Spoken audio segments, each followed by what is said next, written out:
I would say that there are many similarities. And this is one of the very important aspects of comparative studies. When you compare the Bible with the ancient Near East, you see these similarities. And they are very intriguing, they are very interesting, and they raise a lot of questions. Some examples of these similarities are the following. For example, the prophet Nahum, which is a biblical prophet who addresses the Assyrians. He has some oracles against Assyria.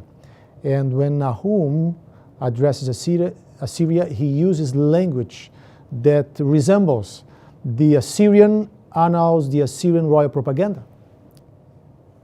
Some of the attributes that the Assyrian kings would claim for themselves, now Nahum claims for God.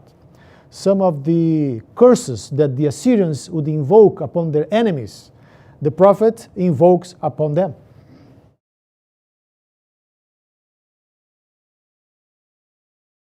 For example, in the Bible, we have the hope of the day of the Lord, a day in which the Lord would intervene in the world to fix reality.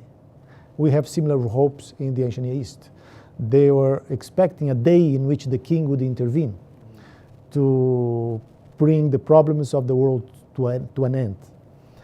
We also have messianic hopes in the ancient Near East. There's the hope that an ideal king would come to restore justice to the land. There are hopes of the resurrection, especially in the Ugaritic literature. We have the hope of the resurrection, of the idea of resurrection, in which the god Baal would die and then rise again.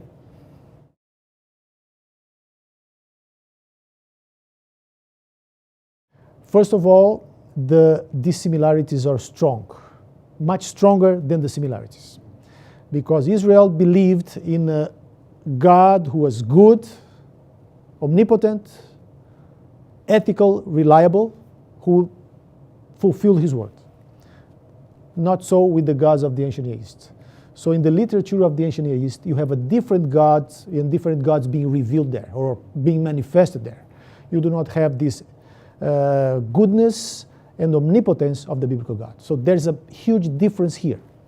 Another difference is that in the ancient Near East, you do not have a unified perception of truth. You have fragments of truth here and there.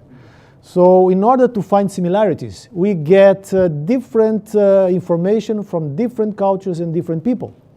This is not so in the Bible, because you have everything within a single macro narrative. So these are huge differences that we need to keep in mind. The similarities can be explained on two bases. First, in some cases, the prophets or the biblical writers are just using language that is common to all people. And they're using that language because it's more convenient to convey the truth that they need to convey guided by the Spirit. But in some other cases, some of the similarities, they may be explained on the basis of general revelation. As we know, God revealed himself to Adam and Eve. God revealed himself to the patriarchs. And so this revelation has been transmitted from generation through generations, up to the point that Moses started to put them in writing. But the pagans also knew something, because of course all of us have the common origin. So in some cases the similarities is not because the biblical prophet copied or borrowed from the ancient Near East, but simply because they go back to a common origin.